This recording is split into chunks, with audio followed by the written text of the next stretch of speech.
Hi everyone. In this video, we will show you how to tag friends in TikTok videos.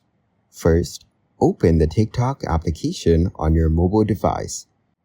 Next, record a video by tapping the plus icon and holding the red record button. Once done, proceed to the editing screen.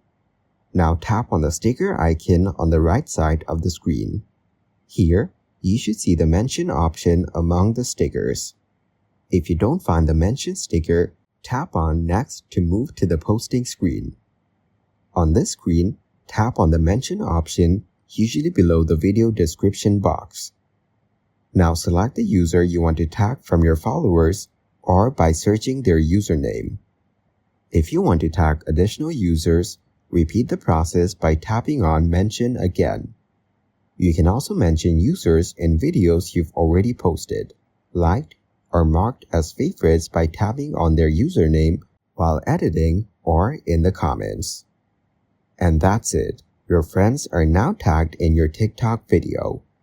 Thanks for watching. Like the video and subscribe to the channel for more content like this.